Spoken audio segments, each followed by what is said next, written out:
오늘 읽은 이 한 절 말씀을 황금률이라고 그렇게 명명을 합니다. 그 말은 이 한 절이 성경, 특별히 구약, 율법 전체의 핵심을 요약하고 꿰뚫고 간파한다고 해서 오늘 읽은 말씀을 성경의 황금률이다 그렇게 명명을 하고 있습니다. 예수님도 오늘 이 말씀, 남에게 대접을 받고자 하는 대로 남을 대접하라, 이 말씀을 하신 이후에 뒤에 이렇게 덧붙이셨지요. 이것이 율법이요 선지자다. 그러니까 남에게 대접을 받고자 하는 대로 대접을 하는 것이 구약 전체 계명, 수많은 선지자들이 외쳤던 그 가르침의 핵심이다. 그렇게 이야기를 하셨습니다. 그래서 성경에는 이 말씀이 황금률이다라고 하는 명명은 없지만 예수님의 하신 말씀을 비추어 보면 맞는 말이에요. 이 한 절의 말씀이 성경 전체의 가장 중요한 핵심 요절입니다. 그러니까 오늘 이 예배는 수지 맞은 거예요. 성경 읽기 좀 귀찮으신 분들은 이 한 절만 오늘 제대로 이해하면 구약의 10계명 웬만한 것들은 그냥 이 하나로 다 이렇게 다 뚫어버릴 수 있습니다. 우리 그 마음으로 다시 한번 그런 말씀이었어요 하고 좀 사모하고 기대하는 마음으로 한 번 더 성경을 보시고 한번 읽어보실까요? 시작. 그러므로 무엇이든지 남에게 대접을 받고자 하는 대로 너희도 남을 대접하라. 이것이 율법이요 선지자입니다. 예수님께서 성경 말씀 모든 계명의 근본 정신을 사랑이라고 말씀을 하셨죠. 구약에 10계명이 있지만 이것을 또 풀면 또 한 400~500개의 계명으로 이렇게 나눠지기도 해요. 그 많은 계명이 있지만 그 근저에 흐르는 정신은 하나입니다. 사랑이에요, 사랑. 왜 사랑이냐면 하나님 그분이 사랑이시기 때문에 그분으로부터 나온 모든 법은 사랑인 거예요.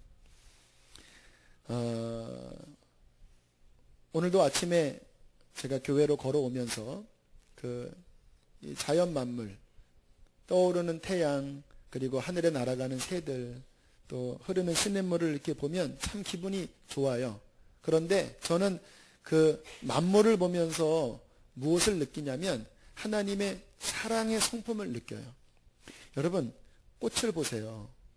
그 아름다운 빛깔, 그 형형색색 각양 종류의 꽃들, 또 거기서 나오는 향기 하나하나가 창조주이신 하나님이 어떠한 분이신지를 드러내고 있습니다.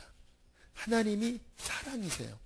사랑으로 우주 만물을 지으셨고, 물론 인간이 타락했기 때문에 지금 이 피조세계가 신음하고 고통 가운데 있지만 가만히 이 피조물 세계를 봐도 포식동물의 모습 속에서도요, 그 하나님의 그 사랑의 성품이 그 안에 담겨져 있습니다. 지지난주에 제가 봤던 한 영상은 표범이 원숭이를 잡았어요. 배가 고프니까 먹어야 되잖아요. 그래서 원숭이를 잡아서 이제 목을 비틀어 숨통을 끊어놨는데 문제는 그 원숭이가 새끼를 낳아서 그 새끼가 어려서 도망가지 못하고 그 죽어서 끌려가는 그 어미의 젖을 붙잡고 그 표범 있는 그 나무까지 끌려온 거예요. 한참 끌려와서 보니까 새끼가 이렇게 붙잡고 있으니까 이 표범 표정이 난감해하는 표정이더라고요. 한참 고민을 하더니 이렇게 핥아주고 그리고 입으로 그 원숭이 새끼를 물어다가 나무 가지 위에 이렇게 올려놓고 그렇게 품에 안더라고요. 근데 무섭잖아요. 엄마를 죽인 표범이니까. 그래서 막 도망가느라고 나무 밑으로 내려가니까 표범이 막 어쩔 줄 몰라 하면서 다시 밑에 둥지로 내려와서 막 이렇게 살짝 그 새끼 원숭이를 위로 올려서 안전한 곳에 넘기고 또 이렇게 핥아주더라고요.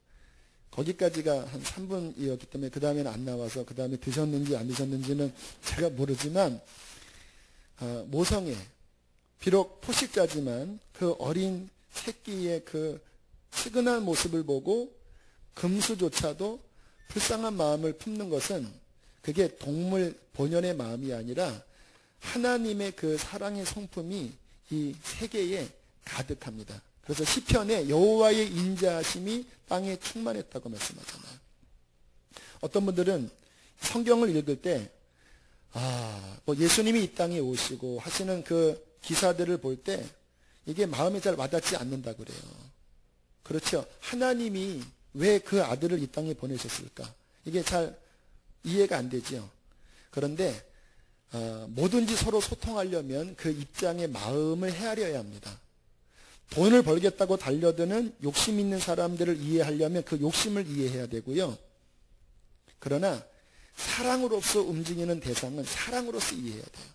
부모가 자식에게 행하는 그 엄청난 내리사랑은 이성적으로는 답이 안 나오는 헌신이잖아요. 사랑으로 이해되잖아요. 하나님이 그 아들을 주신 것도 사랑 때문에 주신 것입니다. 하나님 그분이 사랑이세요. 그리고 예수를 믿는 자가 이제 이 땅에서 살아가는 모든 삶의 기준도 성경 66권도 사랑이에요. 나중에 우리가 천국 간다고 하잖아요. 어떤 분들은 천국 가면 뭐 좀 지루하지 않겠나. 여러분, 천국은 사랑이 완성된 나라입니다. 천국에 가면 그 하나님의 사랑이 천국의 영역 안에 충만할 겁니다. 그래서 그냥 천국 안에 들어가면 마음이 열려지는 게 하나님의 모습도, 함께 교제하는 성도들의 모습도, 심지어는 들풀의 꽃의 그 모습 속에서도 사랑이 가득하니까 그 사랑의 나라에서 영원한 교제를 누리면서 사랑 가운데 사는 나라가 천국인 거예요. 저는 제가 믿는 하나님을 자주 묵상해요. 제가 하나님을 묵상할 때 제가 참 감사한 게 뭐냐면 하나님이 어떻게 존재하실까? 참 의문스럽잖아요. 주님은 말씀하셨습니다. 나는 스스로 있는 자다. 이 우주 모든 만물이 있기 전에 나는 스스로 있다. 어떻게 스스로 계실 수 있을까요? 모르겠어요. 그러나 아무튼 하나님은 존재하시잖아요. 그러니까 우리가 존재하잖아요. 근데 제가 감사한 게 뭐냐면 하나님이라는 그분이 사랑이 아니고 폭군이나 또는 거만한 분이나 또는 그 외에 다른 성품이라고 한다면 신실하지 않는 뭔가 사기꾼 같은 분, 심지어는 로마 신화에 나오는 그 인간적인 욕정의 신이라고 한다면 제 마음에 뭔가 어려울 때, 뭔가 나의 영원한 미래를 생각할 때 불안할 것 같아요. 그런데 제가 성경을 통해서 발견하는 하나님, 제가 영적으로 교제하는 그 하나님은 완전한 사랑이시더라고요. 그분은 신실하신 분이십니다. 그 하나님의 사랑을 제가 마음속에 이해하고 믿으니까 너무 감사한 거예요. 그 사랑의 하나님이 나를 구원하셨고 그분께서 나에게 영원한 생명을 약속하셨는데 그분은 이 약속을 결코 어기지 않고 그 나라에서 나와 함께 영원한 사랑과 신실함 가운데 살 것을 생각하면 와, 우리 하나님 사랑이라는 것이 얼마나 기쁘고 감사한지 몰라요. 그런데 그 하나님께서 우리에게 내가 사랑인 것처럼 너희가 나의 자녀라면 이 땅에서 너희의 삶의 스타일은 나와 같이 사랑의 정신으로 살아야 한다. 그렇게 말씀을 하시는 것입니다. 그런데 우리가 이 사랑이라는 이야기를 들을 때 워낙 많이 들으니까 좋은 말인 것은 이해가 되는데 막상 그 사랑을 우리의 삶에 구체적으로 적용하고 실천하려고 하면 좀 모호한 면이 있습니다. 어떤 게 사랑이지요? 자식이 말을 안 들어요. 그러면 때리는 게 사랑이나요? 아니면 봐주는 게 사랑이나요? 여러분의 배우자가 문제를 일으켰어요. 그러면 밥을 안 해주는 게 사랑입니까? 밥을 해주는 게 사랑입니까? 이게 사랑이라는 근본 정신은 알 것 같으면서도 막상 실제 나의 삶의 실전으로 들어가면 어떻게 하는 게 사랑인지가 이게 잘 감이 안 잡힐 때가 많이 있거든요. 그런데 오늘 이 한 절의 말씀은 그 복잡한 모든 것을 그냥 한 말씀으로 그냥 풀어버리고 이해시키는 것이 바로 오늘 이 말씀이에요. 그래서 황금률이라고 하는 거예요. 무엇이든지 남에게 대접을 받고자 하는 대로 너희도 남을 대접하라. 이 한 말씀만 오늘 우리가 제대로 이해하면요, 무엇이 하나님의 뜻인지 고민할 거 별로 없습니다. 그냥 확 뚫려버려요. 자, 이 말씀을 먼저 이해를 해보면 이렇게 말씀을 하는 거지요. 나 자신이 상대방의 입장이 됐다고 생각을 해보고, 자, 내가 지금 저 사람의 입장이에요. 그러면 우리가 어떻게 생각을 하지요? 좀 내 처지를 이해해 줬으면 좋겠다. 좀 내 심정을 헤아려 줬으면 좋겠다. 그리고 내가 힘드니까 좀 당신이 나를 위해서 좀 희생을 해줘라. 이게 보통 마음이잖아요. 그 상대방의 입장에 서서 그 입장이 원하는 그대로 네가 먼저 그 사람에게 대하라. 이것이 성경의 모든 율법과 선지자의 가르침에 그냥 핵심 그냥 하나로 원샷킬이라고 하죠. 그냥 하나로 그냥 뚫어버리는 하나님의 말씀이다라고 이야기를 하는 것입니다. 왜 주님께서 이러한 말씀을 하셨냐면, 사람이 상대방의 입장에 늘 설 수 있다면 얼마나 좋아요. 근데 인간은요, 이상하게 잣대가 이중적입니다. 나에게 적용될 때의 판단과 상대방에게 그 일이 닥쳤을 때 판단하는 게 이상하게 달라요. 아주 달라요. 우스갯소리로 이제 시어머니가 며느리와 자기 친딸을 그 동일한 상황에 대할 때 다른 점을 이렇게 표현을 하더라고요. 자기 딸에게는 시집 갈 때 너 시집 가더라도 너 자기 생활 잘 지켜야 된다. 너무 그쪽만 따라가는 거 그거 바보 같은 거야. 이야기하다가 이제 며느리가 시집에 오면 이제 너는 이 집 풍속을 따르거라. 이렇게 얘기한다라는 거예요. 딸이 부부싸움하면 아무리 남편이라도 따질 것은 따져라. 그러다가 며느리가 부부싸움하면 여자가 참아야 한다. 자기의 딸이 자기에게 용돈을 주면 당연히 부모한테 효도한다고 생각하는데, 며느리가 친정 부모에게 돈을 갖다 드리면 왜 남편 돈 빼돌리냐, 이렇게 생각을 하는. 근데 지금 우스갯소리지만 심정적으로 정말 심정적으로 그래요. 남의 이야기와 자기 이야기 들어오면 이게 사람이 어쩜 그렇게 달라지지요? 그런 모습을 옆에서 보면요, 야, 사람이 정말 간사하다, 이런 생각이 절로 들어요. 성경의 그 이중적인 잣대 때문에 크게 책망받은 예가 나오지요. 그 빚진 종에 대한 예입니다. 한 종이 1만 달란트, 갚을 수 없는 돈입니다. 오늘날 돈으로 환산하면 수십조 원이에요. 그 돈의 빚을 못 갚으니까 이제 왕이 갚아라 그랬을 때 사정을 합니다. 참으소서, 내가 시간을 주면 갚겠습니다. 근데 너무 비니까 왕이 용서해 줍니다. 이제 하나님을 의미하는 거예요.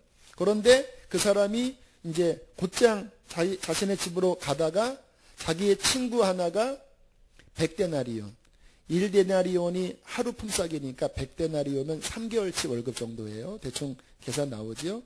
100데나리온 빚진 자를 만나서 똑같이 이야기합니다. 갚아라.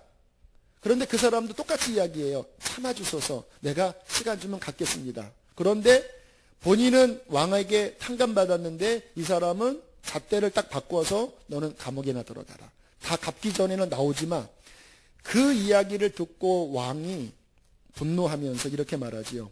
나는 네가 빌기에 전부 용서해 주었는데 내가 너를 불쌍히 여긴 것처럼 너도 내 동료를 그 불쌍히 여긴 잣대로 네가 나한테 빌듯이 그렇게 대하는 것이 마땅치 아니하냐. 너도 감옥에 들어가라. 그게 이제 용서치 못한 사람들에 대한 비유잖아요. 본인이 하나님께 용서받을 때는 그렇게 너그러움을 요구하면서 자신에게 어떠한 해를 끼친 사람은 도저히 용서 못해요 라고 이야기하는 게 이게 완전히 이중잣대예요. 그런데 왜 우리가 그런 이중잣대를 갖는지 아십니까? 그것은 자신만 사랑하기 때문에, 자신만. 나는 나를 사랑하기 때문에 잘 대해주기를 바래요. 그런데 남도 사랑하면 그 사람의 입장에 설 텐데 나만 사랑하고 상대는 사랑하지 않으니까 잣대의 기준이 달라지는 거예요. 그러니까 오늘 본문 말씀, 무엇이든지 남에게 대접을 받고자 하는 대로 남을 대접하라는 말씀은 뭐냐면, 네가 너 자신을 사랑하듯이 상대방의 입장에 서서 그 사람을 사랑함으로써 그 사람이 받기 원하는 것을 사랑으로써 해줘라. 그러면 율법의 모든 가르침을 저절로 지키게 될 것이다 라고 말씀을 하는 것입니다. 그래서 오늘은 이 한 절의 말씀을 우리가 좀 다각도로 좀 살피면서 우리의 삶에 이 말씀을 좀 적용해 보려고 해요. 우리 교회가 어떤 뜨거운 집회를 추구하기는 하지만, 그러나 더 중요한 것은요, 우리의 삶의 말씀을 실천하는 것입니다. 그래서 오늘은 이 말씀을 우리가 다각도로 새겨보고 또 우리의 삶에 좀 적용하면서 우리의 삶에 뭔가 막힌 관계가 있다면 이 말씀으로 풀어나가는 시간 되기를 원합니다. 자, 첫 번째 적용점은요, 따라하겠습니다. 입장 바꾸어서 생각하라. 이게 이 말씀의 첫 번째 적용점이에요. 우리는 늘 내 입장에 서서 너는 왜 나한테 이렇게 안 해주냐, 여기에서 모든 갈등이 나와요. 그런데 오늘 본문 말씀에서 주님은 입장을 바꾸어서 상대방의 입장에 서서 생각하라고 말씀을 하는 것입니다. 특별히 사춘기 자녀를 둔 부모님 계신가요? 부모님이 이 사춘기 시절의 자녀들과 갈등이 일어나는 원인이 뭐냐면요, 자녀의 입장에 서서 생각하지 않으려고 그래요. 본인이 그 시절에 어떻게 살았는지를 아마 잘 생각이 안 나실 것 같아요. 저도 생각이 잘 안 나는데, 그러니까 부모 입장에서만 자녀를 대하니까 접촉점이 안 생깁니다. 중학생이 되면 질풍노도의 시기라고 하지요. 이게 호르몬이 그 성장 단계에서 급격히 변화를 이루면서 감정을 자기 마음대로 컨트롤이 안 된다고 하더라고요. 여자아이는 세로토닌이라고 하는 신경 전달 물질 호르몬이 균형을 잡지 못하면서 감정 조절이 잘 안 된대요. 그러니까 뭐 이렇게 물어봐도 쌩한 거예요, 이렇게. 그전에는 막 사근사근했던 아이가 대답을 안 하고 막 째려보고 막 이러니까, 특히 어머니와 신경 대립을 많이, 얘가 왜 내 배에서 나와서 내가 빈자리 마른자리 다 이렇게 하면서 키웠는데 얘가 약을 먹었나, 이런 느낌이 드는 거지요. 남자들 같은 경우에는 테스토스테론이라고 하는 호르몬이 분비되는데 이 호르몬은 공격성이 커지는 거예요. 그래서 막 반항적이 돼요. 뭐 하면은 싫어, 내 인생은 내 거야 얘기하는데, 저도 중고등학교 때 찍은 사진을 보면요, 주로 인상 쓰고 있습니다, 이렇게. 그리고 그때 제가 쌍절곤을 막 돌렸거든요. 이거를 막 돌리면서 상상 속에서 악당들을 막 쳐보시는, 그 당시에 찍은 사진들은요, 거의 이소룡입니다. 거의 이렇게. 이때 부모 자녀 사이에서 서로 이해하지 못하고 부모 입장에서 자녀에게 강요하기 때문에 이제 대화가 안 돼요.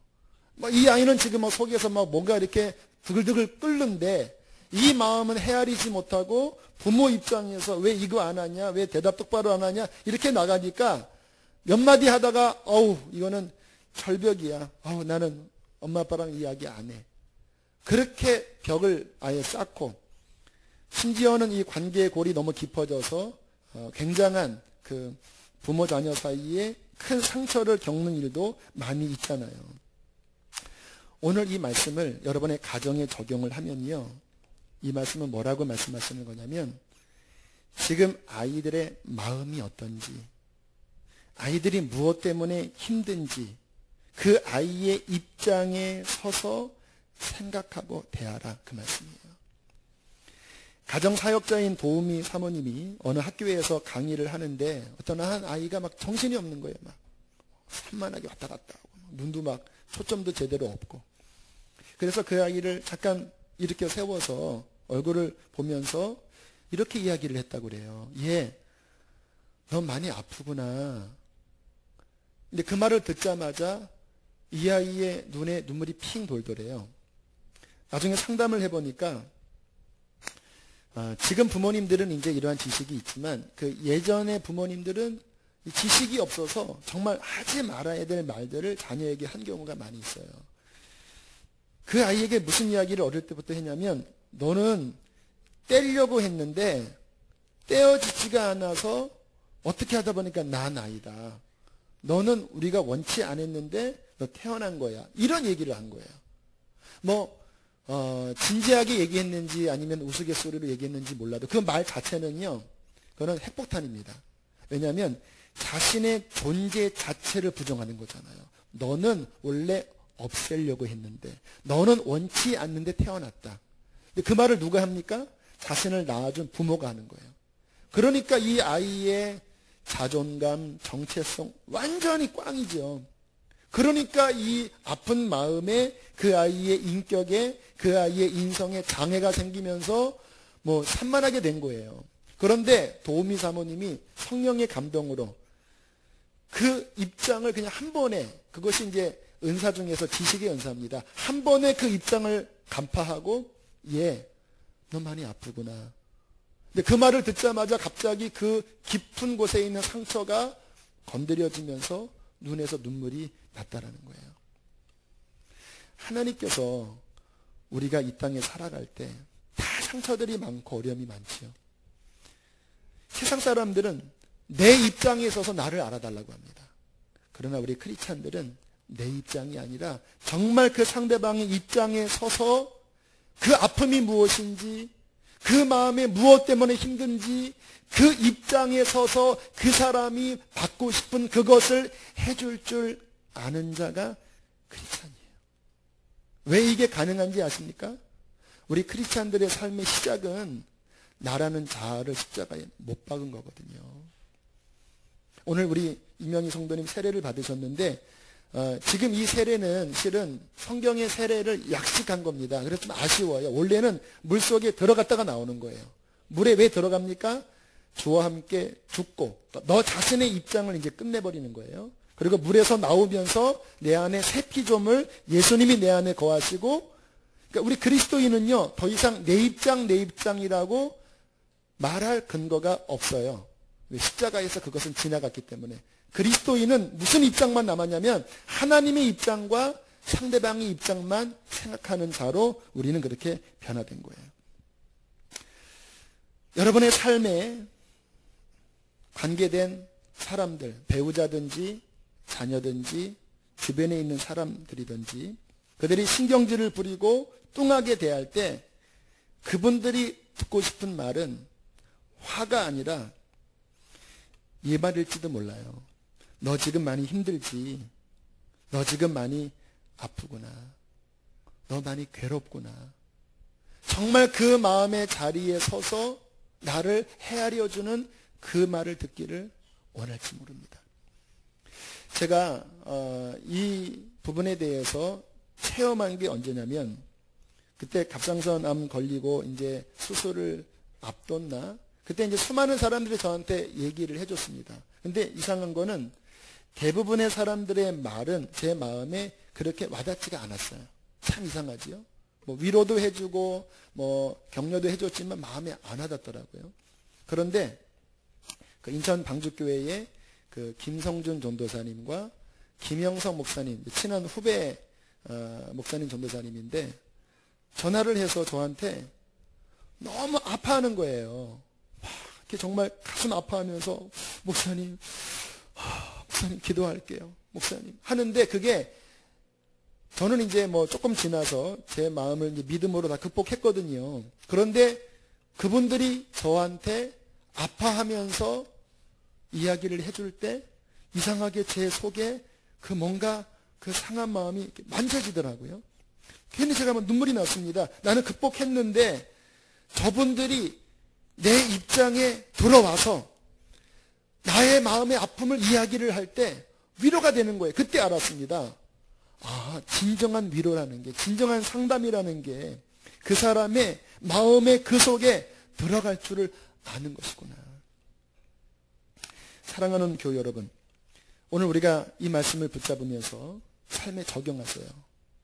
지금 여러분의 관계된 여러 사람들의 그 마음이 무엇인지를 주님께 여쭙고, 나한테 어떻게 해달라고 하는 건 이제 우리 그만 끝내시고, 그 마음에 들어가서 그 입장에 서서 헤아려서 우리가 다가간다면 여러분의 가정에 치유가 일어날 것입니다.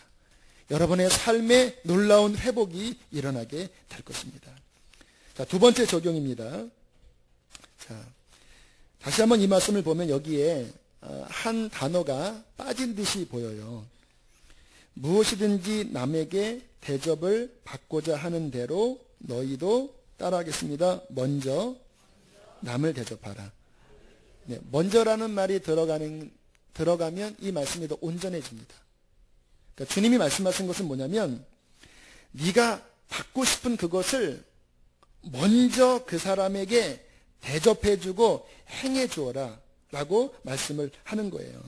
이 사람의 심리라는 게 자신한테는 좀 잘해주기를 바라지만 정작 본인은 남한테 그렇게 잘 못해주는 게 우리의 그 인지상정이에요. 그렇죠? 남들은 좀 웃어주면 좋아하는데 본인은 잘 안 웃는 경우 많이 있죠. 제가 아는 목사님, 아침마다 이제 은행을 가셨는데 여직원이 본인만 보면 이렇게 얼굴이 이렇게 굳어지면서 인상을 쓰더래요. 아침부터 불쾌하잖아요. 여직원이 좀 상냥해야 되는데. 그래서 얼마 지나서 여직원한테 따졌답니다. 왜 당신은 아침부터 나만 보면 인상을 찌푸립니까? 그랬더니 얼굴이 빨개지면서 하는 말이, 아저씨가 저 보면서 인상을 찌푸렸잖아요. 이러더래요. 이게 서로 거울인 거예요. 그러니까 딱 들어오면서 저 아저씨가 인상 쓰면서 자기한테 오니까 내가 뭐 잘못했나 하고 긴장된 얼굴로 이렇게 한 거예요. 그리고 난 다음에 이분이 거울을 보니까 인상을 쓰고 있더래요. 그래서 그 다음부터 이제 그 은행에 갈 때 안녕하세요 이렇게 하면서 억지로 웃는 훈련을 했다고 하더라고요. 근데 이게 대부분 사람들이 사는 모습이에요. 자신은 그렇게 대우받는 게 싫으면서 본인은 남에게 그 싫은 것을 대하고, 상대방이 나한테 해주기를 바라지만 먼저 내가 그렇게 해주는 것은 우리는 잘 못해요. 왠지 아십니까? 이기적이라서 그래요. 자기중심적이라서 그래요.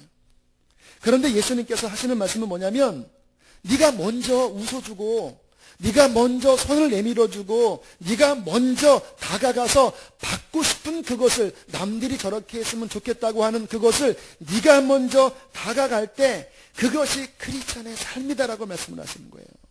교회에 와서 막 부르짖으며 기도하지만 나가면 이기적이라면 그것이 어디 크리스찬이겠습니까? 제가 분립개척 나올 때 뭐 여러 가지 이제 어려움이 있었습니다만 처음 나오는 거니까 이게 그 앞에서 한 그 예가 없었어요. 교회 안에. 뭐 그러다 보니까 어떻게 사람들을 모집해야 되고 또 어떻게 기도회를 해야 되고 뭐 이게 아무튼 뭐 그냥 한 걸음 한 걸음 막 기도하면서 마치 밀림을 뚫고 나가듯이 그렇게 준비해 나갔거든요. 그런데 그때 저에게 힘이 많이 되었던 분이 임재영 목사님이라는 분이에요. 그 주일에도 말씀 전하고 금요일도 가끔 오셨죠. 제가 참 이분이 대단하다고 느꼈던 게 마음 씀씀이가 딱 내 입장에 서서 생각을 하시는 거예요.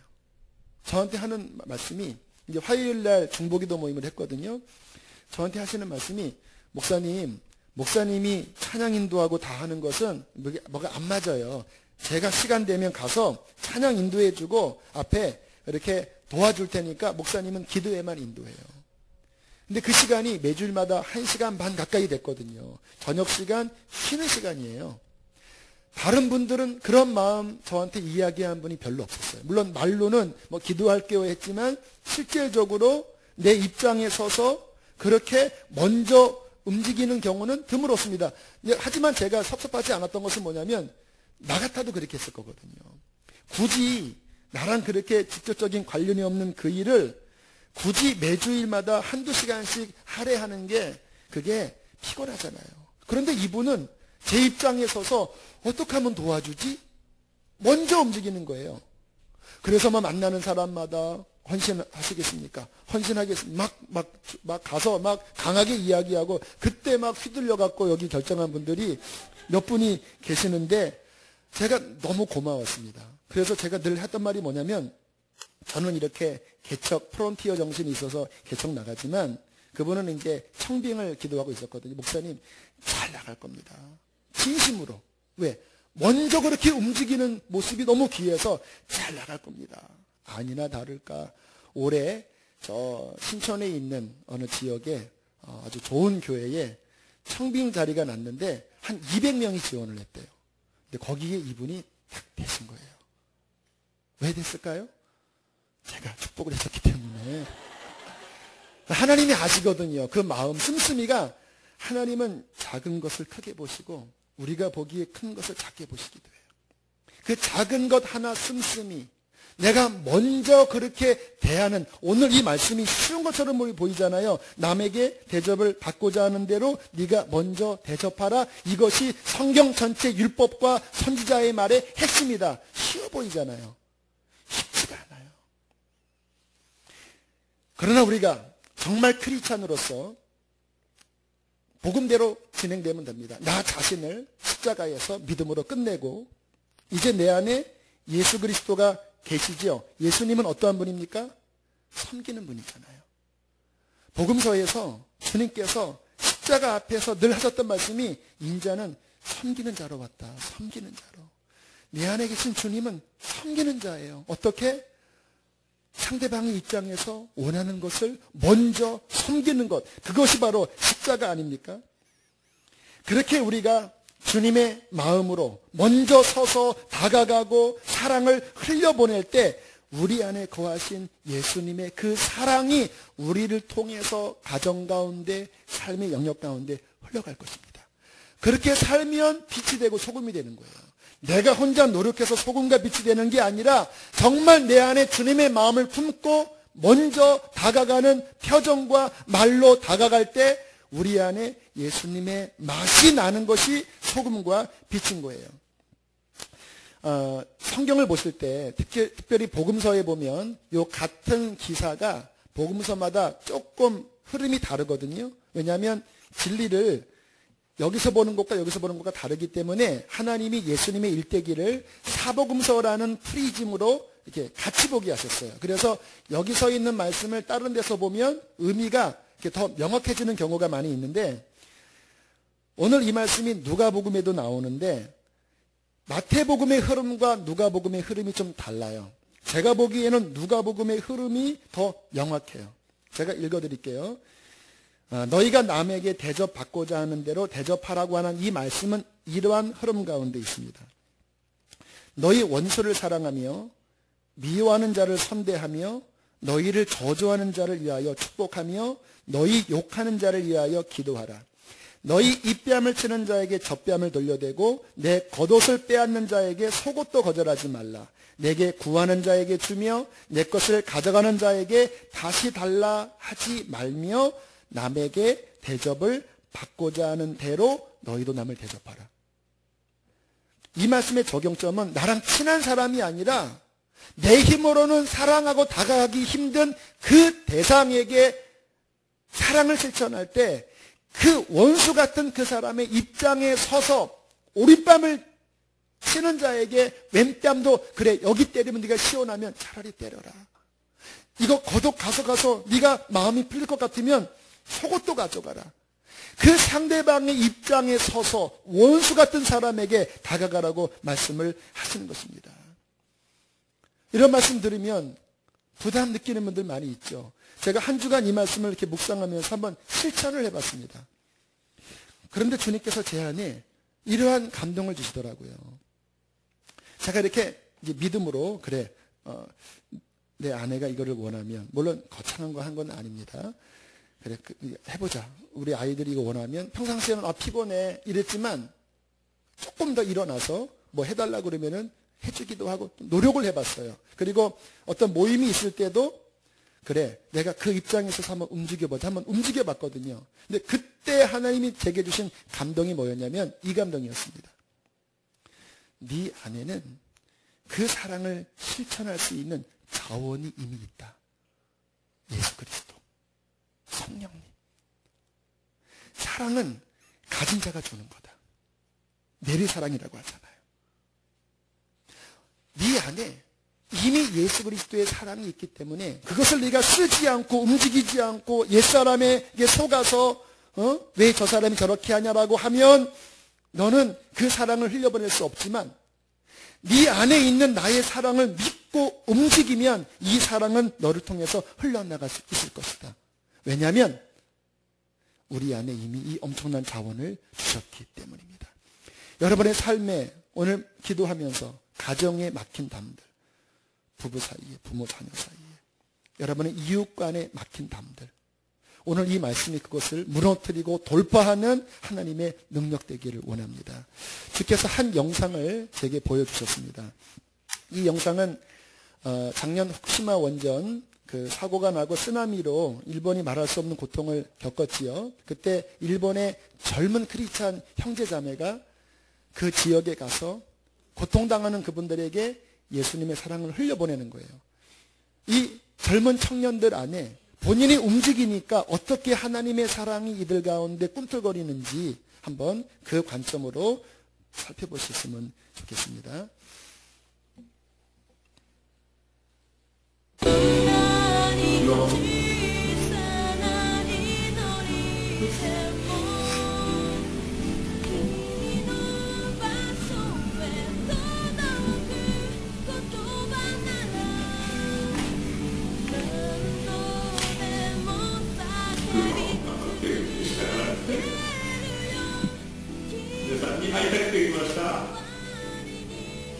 안 보이시나요? 차를 타고 먼 길로 운전해 오면서 여러 번 생각하면서 마음이 아팠다고.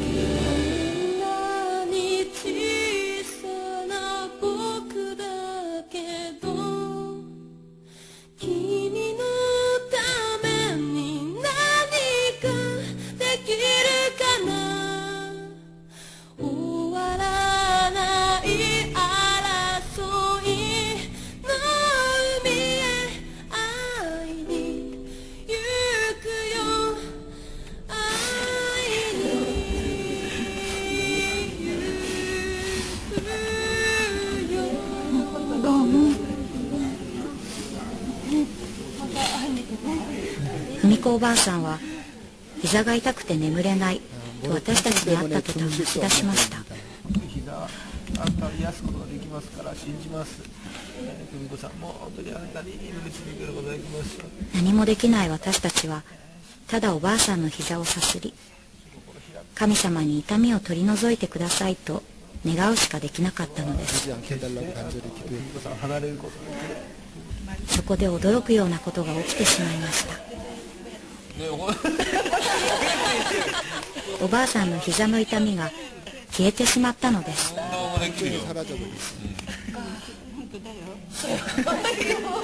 て病院のお医者さん来ても治んなかった。でも本当うちらが手を置いたけど、병원에서도 안 낫는데イエス様の手をイエス様の手を払ってとか本当に神様に感謝です。あみんな海子おばあさんの膝が癒されると、隣にいたサクさんも膝が痛いと私たちを呼びました。交通事故4回やってからはダメよ。事故4回？だからダメできないの。교통사고가 4번 났고. お母さん痛くない？痛くない。痛くないね。すごすぎる。すごい。ちょっと教えてあげて。なんで治ったか。お母さん。すごすぎる。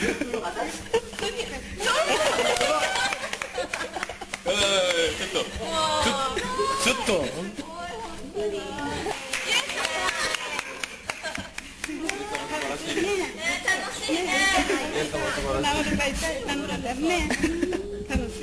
楽しすぎるねこれ。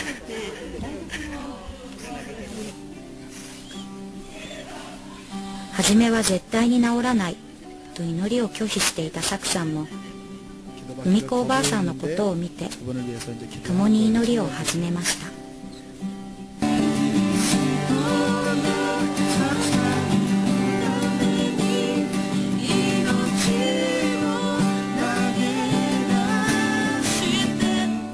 賛美をしているある瞬間、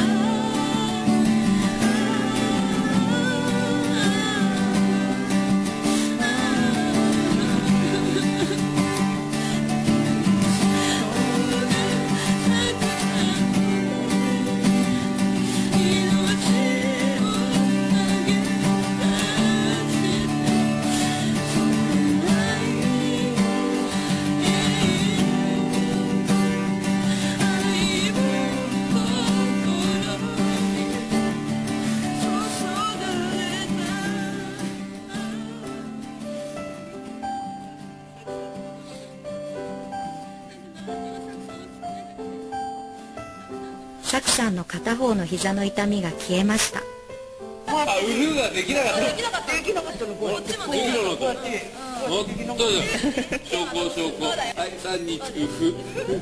か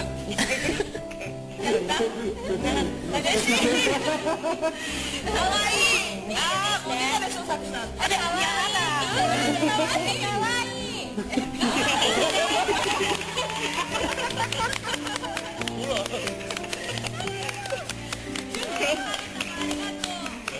痛みがすっかりなくなった文子おばあさんはイエス様の愛を受け入れました。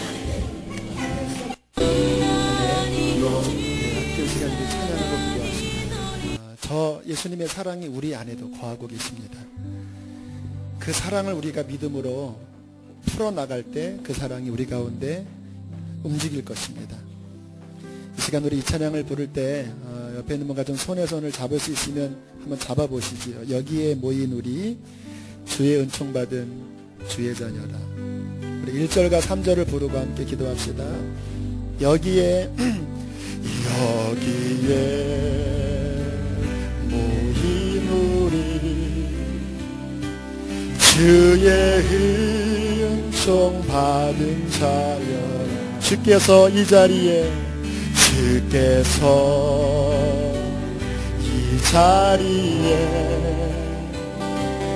함께 계심을 아노라. 언제나 주님만 찬양하며 따라가리니, 찬양하며 따라가리니. 시험을 당할 때도